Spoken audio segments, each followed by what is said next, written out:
কান ফাটানো শব্দ। কালীপুজোর রাতে ফিরল সেই চেনা ছবিটা।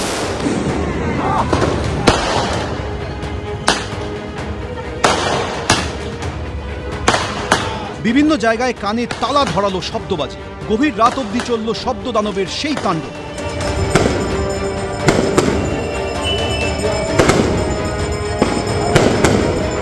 এবারও শব্দকে জব্দ করতে পারল না বিধিনিষেধ।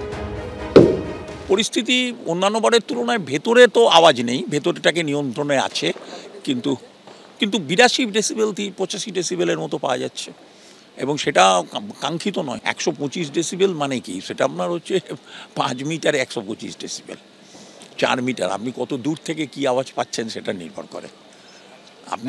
আপনি 500 মিটার দূর থেকেই আওয়াজ পাচ্ছেন। অরিজিনালি যখন যেখান থেকে জেনারেট করছে শব্দটা, যেখানে এটার উৎস আর কি, যেখানে ফাটানো হচ্ছে, সেখানে এটা 400-500 আছে। যদিও কলকাতার পুলিশ কমিশনারের দাবি গত বছরের তুলনায় এবছর শব্দ দূষণের মাত্রা কম।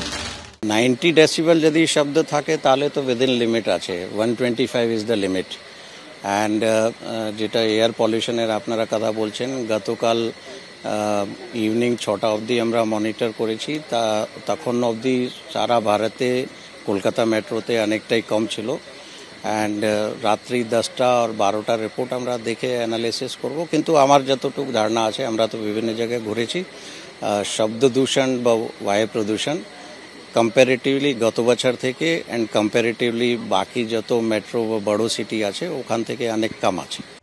কলকাতা পুলিশ সূত্রে খবর, দীপাবলি রাতে শুধু কলকাতাতেই নিষিদ্ধ বাজি পোড়ানো এবং আইন ভঙ্গের অভিযোগে গ্রেফতার করা হয়েছে 640 জনকে। এর মধ্যে বাজি সংক্রান্ত অভিযোগে গ্রেফতার করা হয়েছে 183 জনকে। প্রায় 852 কেজি নিষিদ্ধ শব্দবাজি উদ্ধার হয়েছে কলকাতায়। পার্থপ্রতিম ঘোষ, সৌমিত্র রায়, সুদীপ্ত আচার্য, এবিপি আনন্দ। কালীপুজোর রাতে দেদার শব্দবাজি ফাটানোর অভিযোগ। মাঝরাতে বাড়ি থেকে বেরিয়ে এসে মহিলা ও শিশুদের মারধরের অভিযোগ উঠল কোচবিহারের পুলিশ সুপারের বিরুদ্ধে। অভিযোগ, সোমবার রাতে কোচবিহারের রেলঘুমটি এলাকায় বাজি পোড়াচ্ছিলেন স্থানীয় বাসিন্দারা। সেই সময় তাদের মারধর করেন পুলিশ সুপার দ্যুতিমান ভট্টাচার্য। আহত হন এক মহিলা আইনজীবী ও তার স্বামী সহ বেশ কয়েকজন।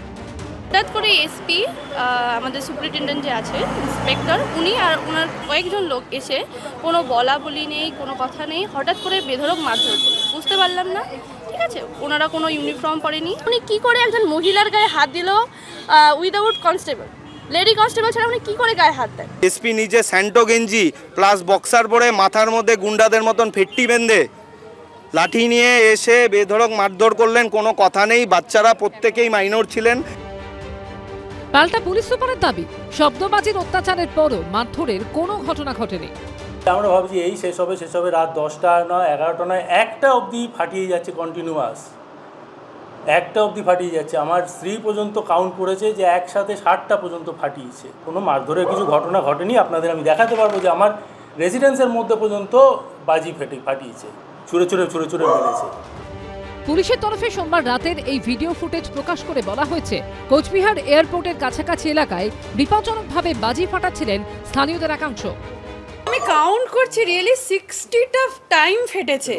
মানে এটা না, মানে আমি অদ্ভুত যে এতগুলো এরকম মানে কন্টিনিউয়াসলি ফাটিয়ে গেছে। এখানে দেখুন বয়স্ক মানুষ প্রচুর আছে। 10টা 10:30 অবধি ওকে, রাত্রি 1:30টার সময় এরকম পড়লে তো খুব খারাপ ব্যাপার না। আর এই জায়গাটা এত জমজমাট জায়গা, এত লোক থাকে। পুলিশ সুপারের বিরুদ্ধে মারধরের অভিযোগে মঙ্গলবার পথ অবরোধ করেন স্থানীয় বাসিন্দারা। পুলিশ এসে অবরোধ তুলে দেয়। শুভেন্দু ভট্টাচার্য রিপোর্ট, এবিপি আনন্দ, কোচবিহার।